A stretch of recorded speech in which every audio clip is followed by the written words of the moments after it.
personagens são muitas vezes mentirosos e revelam-se não propriamente por aquilo que fazem, mas pelas frases que vão dizendo, não é só os comportamentos. Eu creio que a justiça continuará a ser muito, muito dependente dessa sabedoria que não se pode perder na formação das pessoas. E eu tenho assistido a diferenças muito grandes de qualidade, precisamente entre magistrados, aqueles que leram alguma coisa e que sabem ir buscar a experiência. Eu por acaso, gostava de salientar, ainda anteontem, outro caso a que assisti. Foi um belo dia, foi uma manhã, 3 coisas diferentes. E de repente tenho um magistrado, é um caso de um homem que batia na mãe à frente do filho e sobre as consequências que isso teria na criança. Ele citou um poeta americano, citado pelo presidente Lincoln: a mão que embala o berço governa o mundo. Cita um ditado popular português: filho és, pai serás, o que fizeres, assim o terás, não é? Assim, assim passarás. Isto, naquele contexto, este conhecimento terra a terra, mas ao mesmo tempo profundamente literário, que ele soube ir buscar para exemplificar a cadeia de violência que já vinha do pai deste rapaz, que no fim pediu um beijinho à mãe com as mãos algemadas atrás das costas. São coisas que parecem... Se eu escrevesse isto num filme, parecia exagerado, mas é a grande vantagem de ir aos tribunais é assistir a casos reais que as pessoas depois pensam que eu invento. Há pessoas que pensam que Levante-se o Réu é ficção. Isso é das coisas mais curiosas que me acontecem. E o facto deste magistrado ter sabido fazer nas suas alegações finais esta contextualização, que no fundo é humana, geral, das consequências da educação, dizendo: esperemos que não, mas esta criança, deu logo a entender, esperemos que não, mas talvez um dia poderá reproduzir a mesma coisa, e portanto estava a falar de um problema gravíssimo, e nem sempre se encontra num magistrado, numa magistrada, numa procuradora ou num procurador, este tipo de experiência que consegue contextualizar o que é que está em causa. Que é a grande pergunta que eu ponho em tudo, na literatura e na vida. O que é que está em causa aqui? E era exatamente isso. E, portanto, esse tipo de conhecimento não sei se pode vir das máquinas, tem que vir antes das máquinas. As máquinas podem ajudar-nos, porque ele depois não se estava a lembrar quem é que tinha dito aquela frase: a mão embala o berço, e eu fui à internet e descobri imediatamente que era uma frase, uma citação do presidente Lincoln e do poeta, que agora não me lembro eu, David Wallace, qualquer coisa, pronto, do século XIX. Isto para dizer que o elemento humano vai ter que ser mesmo uma coisa biónica, quase, não? O desenvolvimento da boa justiça, não? Aí lá está. O elemento de suporte ou apoio, a citação, a fonte, essa pesquisa genérica e contextualizada. A tecnologia ajuda muito. Mas não vem num lugar Exato. comum. Não vem num Há um lugar componente comum. humano Fazia sentido. que é absolutamente essencial. E manter e preservar.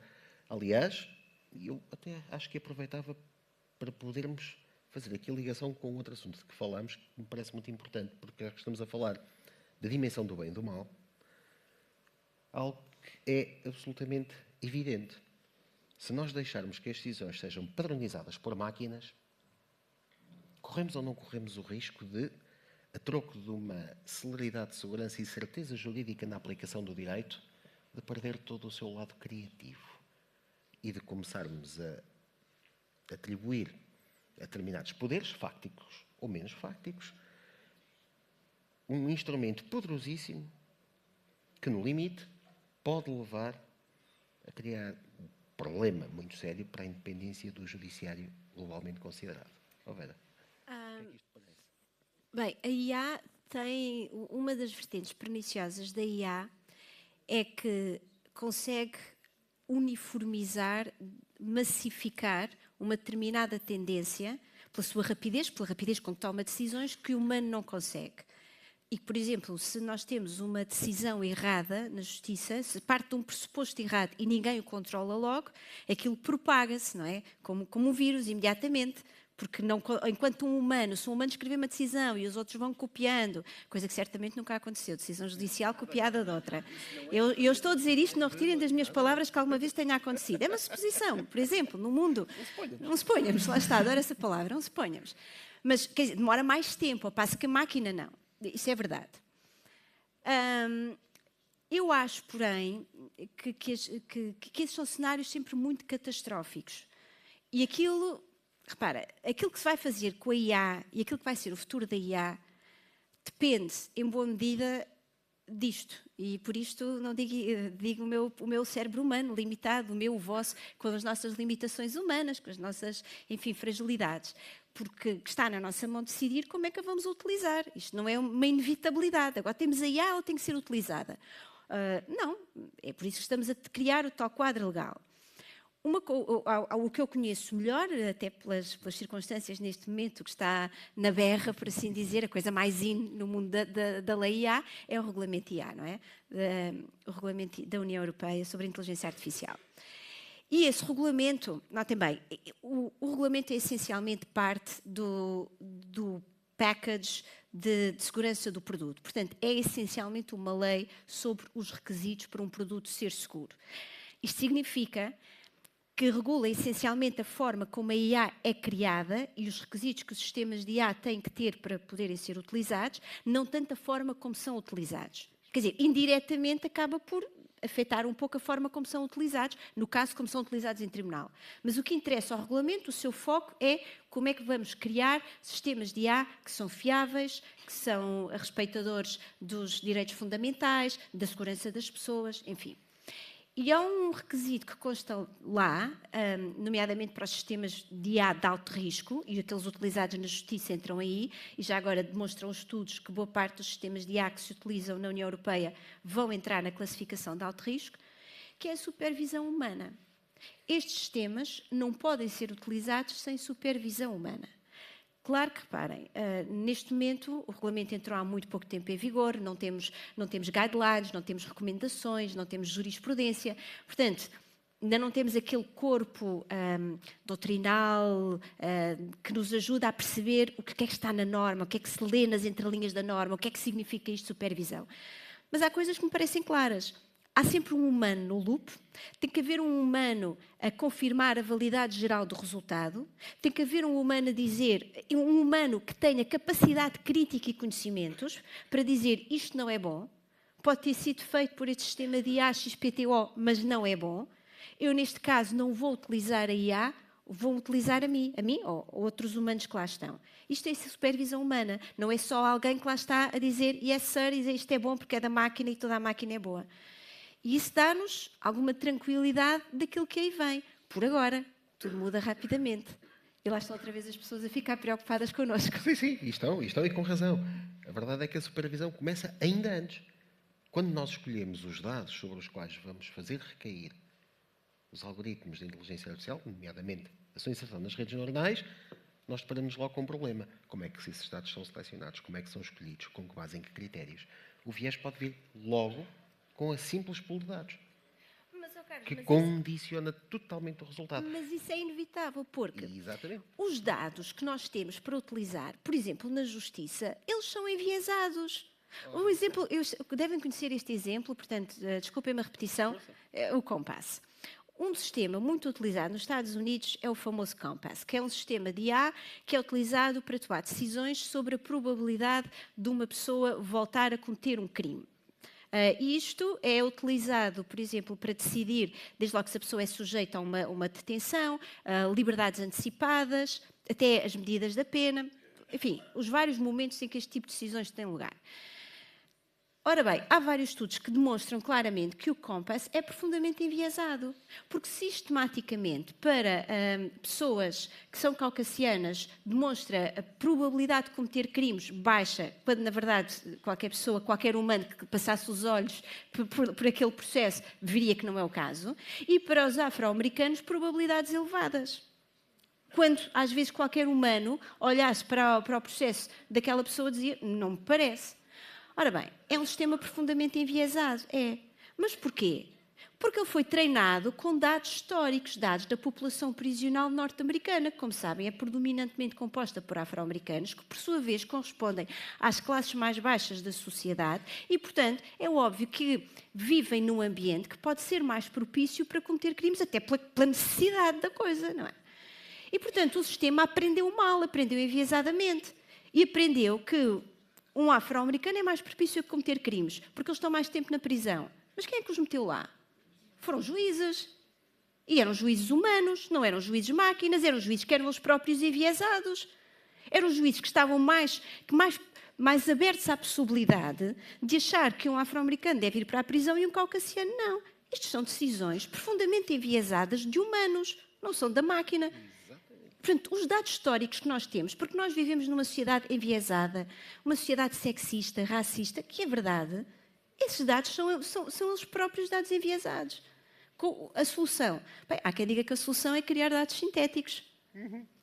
É um pouco isso. Ou então eliminar determinadas características do dataset que impedissem que certos vieses viessem à tona. Como, por exemplo, neste caso, que tem a ver diretamente com o racismo, condição económica ou social ou com as convicções.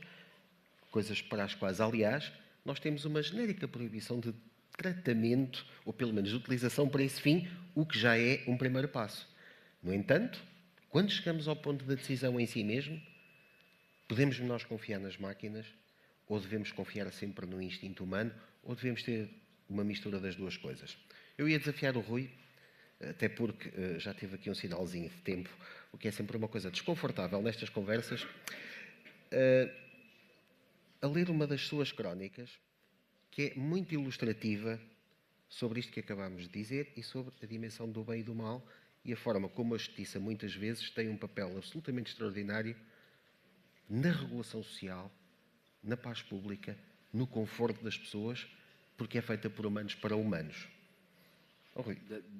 Deixem-me só acrescentar em relação ao que estávamos a discutir, creio que é uma palavra que se aplica até no dia de hoje e na história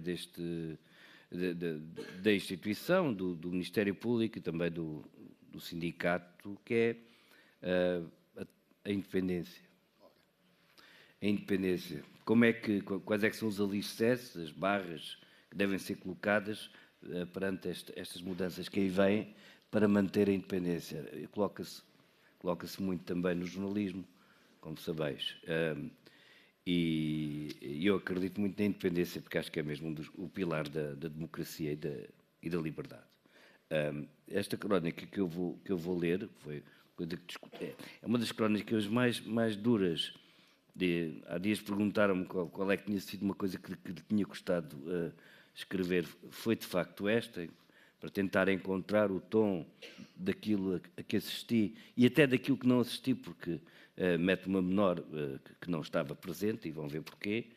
E eu tenho crónicas divertidas já agora. Então, o tragicómico. Esta não é. Chama-se Um Fantasma. Leio e depois falamos um bocadinho. É claro, assim? claro. Um Fantasma. Isto demora mais ou menos 3 minutos. O vento é gelado na rua. A rapariga não veio a tribunal porque o médico a proibiu de ser testemunha. É estranho ela ser protegida com uma proibição. Mas tudo pode acontecer a esta rapariga. Tudo lhe tem acontecido. A mãe diz: se eu soubesse antes do pai dela morrer, estava aqui no tribunal à mesma. Mas não era pela minha filha, era por ele. A mãe tem chorado dentro e fora de casa, tem vermelhões nas pálpebras, porque eu limpava-lhe o sebo, eu dava-lhe 2 tiros. As lágrimas, em dezembro, choradas na rua, fazem feridas geladas. O caso foi aberto muito antes, em julho de 1998, no dia em que o bebê morreu. Para ser rigoroso, na manhã seguinte, uma adolescente de 14 anos deu entrada num hospital de Lisboa, de madrugada, com uma grande hemorragia. A médica que a socorreu verificou que era um caso de aborto no domicílio. A rapariga foi operada de urgência com anestesia geral. Retiraram-lhe restos placentares e podia ter morrido. A médica ordenou à mãe que regressasse a casa e trouxesse todo o conteúdo da hemorragia. Quando regressou, ela trazia num saco de plástico um cadáver de recém-nascido com peso de 1050 gramas. Pesava mais de 1 quilo porque tinha 7 meses de gestação. Era um rapaz. Só suspeitei quando a vi vestir o maiô, diz a mãe no tribunal. Um mês depois do aborto, a rapariga foi interrogada pela polícia judiciária. É muito o que nos escapa do interrogatório, à medida deste sofrimento de uma completa destruição da infância. Mas são as palavras dela. Tinha ido com a mãe ao centro de saúde pedir ajuda à médica de família. No fim, esta receitou uns comprimidos, não sabe o que eram, sabe que eram de cor branca. Em casa, de 2 em 2 horas, tomava um com água e colocava outro na vagina. Começou o tratamento às 15 horas e, na madrugada seguinte, acordou com dores na barriga e foi à casa de banho. Quando estava sentada na sanita, o bebé saiu. Esclarece que não sabe se foi o bebé que caiu para a sanita, apenas sabe que caiu algo, que não olhou. Era um filho neto do pai. Era um filho irmão da menina. Uma menina violada pelo pai. A mãe diz que não sabia. O pai da rapariga já estava morto. Morreu de um ataque cardíaco fulminante no dia 8 de março de 1998. 4 meses antes do caso ser aberto. A filha só lhe contou tudo na véspera de irem pedir ajuda. Estão 2 pessoas no tribunal pela prática do crime de aborto, a mãe e a médica do centro de saúde. A rapariga é inimputável, na altura dos factos tinha 14 anos. Agora foi também dispensada de ser testemunha. A descoberta, na verdade, não é tão importante que a obriguem a recordar tudo e enlouquecer. A mãe já disse a chorar que se tivesse sabido a verdade, a tempo estava no tribunal à mesma. Assassinava o marido, tinha a certeza que o matava. A médica diz que não sabia a idade do feto. Como a barriga era muito pequena depois do teste de gravidez, acreditou que tinha só 1 ou 2 meses, como lhe disseram. Por isso estaria abaixo das 16 semanas e era o resultado de uma violação, dentro do que a lei permite. A médica no gabinete do centro de saúde a receber aquelas duas, a ouvir. Uma menina a chorar que não queria um filho que era filho do seu pai que estava morto, de um fantasma. A ouvir a viúva suplicar que já tinha outros 7 em casa e não tinha dinheiro. A médica a receitar os comprimidos. Pesava 1050 gramas, aparentava 29 a 30 semanas de gestação, sem malformações visíveis, segundo a autópsia. Só tinha quimoses nas pernas de quando caiu. Vi a fotografia da rapariga, tirada aos 12 ou 13 anos para o bilhete de identidade. Estava muito sério quando a tirou. O pai morreu em cima dela. Bom, é só para dizer que esta foi uma crónica em que eu optei literariamente, no melhor sentido, por ser o mais despida possível, porque, como dizem as pessoas, o caso fala por si, as pessoas dizem coisas, houve relatórios, houve a sentença, houve isto tudo, mas, e já foi há 20 e tal anos. De qualquer modo, mesmo depois da alteração da lei do aborto, seria sempre crime, porque era 29 a 30 semanas. O que é que há aqui de importante que eu tirei, que eu não pus? Foi que, ao decidir, a juíza sabia perfeitamente que tinha que condenar, não é? Sabia. Mas, para fazer justiça, em termos simples, teve que ignorar a sua lei, não é? A sua arte. Isto é, se tivesse aplicado a lei tal qual era, teria cometido uma brutalidade. Há bocado a Vera estava a falar sobre as implicações que seria uma máquina. Eu, na altura, não pus isto da juíza porque não me apetecia nada criar problemas à juíza, porque eu acho que a juíza tomou a decisão correta ao não cumprir a lei. Não sei se será a vossa opinião, mas foi assim que eu li a coisa, tal a gravidade desta situação, não é? Pronto, não compete estar a lançar a importância do caso, mas parece-me interessante para discutir. Claro. Eu, aliás, antes de dir-te uma opinião, vou complementar só com mais um facto. Tem a ver com o que também já temos vindo a falar, sobre as experiências na aplicação de inteligência artificial nos Estados Unidos, na República Popular da China, ninguém vai mais avançado, em que se começa desde já a criar uma certa convicção de que o juiz que decide contra a forma como um determinado modelo foi treinado pode sofrer consequências por causa disso, se o resultado da sua decisão não for conforme ao resultado que o modelo previu ou indicou como sendo aquele que deveria resultar daquelas determinadas circunstâncias. Isto está a acontecer, não é ficção científica, está a acontecer neste momento. Isto é muito interessante como tema para conversa e, até porque estamos com falta de tempo, Vera, eu gostava que fosses tu a concluir com uma pequena reflexão sobre isto que acabamos de ouvir. Este indúbio para o réu, não é? O caso ou... As duas coisas. Bem, é que não consigo fazer ligação entre ambas, porque são coisas diferentes. Primeiro, eu acho que esta parte que contaste agora no final, do juiz poder ser sancionado, decidir contra a decisão da IA, isto é restrito à República Popular da China. Creio que nos Estados Unidos não existe isso. Agora... A vontade de o fazer. Não, é difícil. Eu, por acaso, não tenho muito essa percepção, Carlos. Acho que na China não me espanta. Eu faço aqui um disclaimer, profundamente apaixonada pela China, e bom ano novo chinês a todos, feliz ano da serpente, mas há aquele pequeníssimo detalhe que se chama direitos fundamentais. E, portanto, na China isso já existe. Um juiz que decida contra aquela que se entende ser o amor pela pátria e os desígnios do Partido Comunista Chinês já é sancionado. Portanto, estamos só a pôr a IA na equação como um detalhe. Não é por aí. Agora, eu acho que pode... Vamos lá ver. Repare, eu trabalho essencialmente com a IA em dois grandes domínios, na justiça e na saúde. E há aqui uma grande diferença. Na saúde é muito mais fácil para mim dizer assim, nós devemos tendencialmente seguir aquilo que a IA diz, porque nós temos formas mais ou menos verificáveis de comprovar se o sistema de IA é efetivo, é eficiente, que passam por testes e testes, coisas parecidas com ensaios clínicos, com a farmacovigilância, porque na medicina é mais preto no branco, por assim dizer. Na justiça é muitíssimo complicado, assim como é muito complicado quando nós lemos, agora faço assim a ligação, quando nós vemos aquela decisão, o próprio Rui diz, digam-me vocês o que acham, porque na verdade todos nós estamos um pouco divididos entre qual é que era a boa decisão. Há muitos casos que nós lemos e que os senhores certamente terão participado e todos temos aquela angústia de, mas qual é que era a boa decisão? Se eu pudesse escolher a decisão perfeita, qual era? Ou seja, eu não consigo testar um sistema de IA para me dizer se ele me leva a boas ou más decisões, porque é muito difícil, em muitos casos, como este, dizer o que é a boa decisão aqui.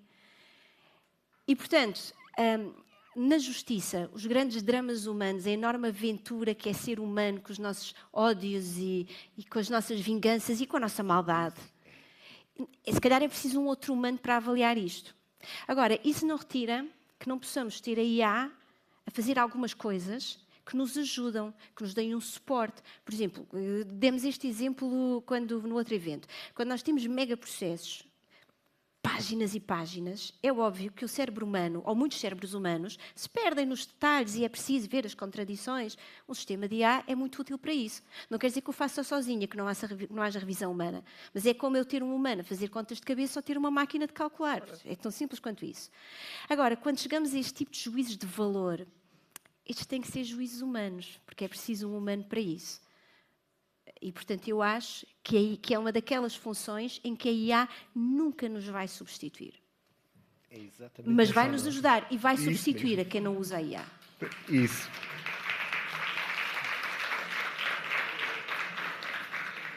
Bom, com esta nota, que pelos vistos é bem recebida, porque no fundo pensamos todos o mesmo, pelo menos os que aqui estamos deste lado, e até porque eu já recebi 3 sinais de tempo e depois isto é uma grande complicação para a gestão do resto do evento.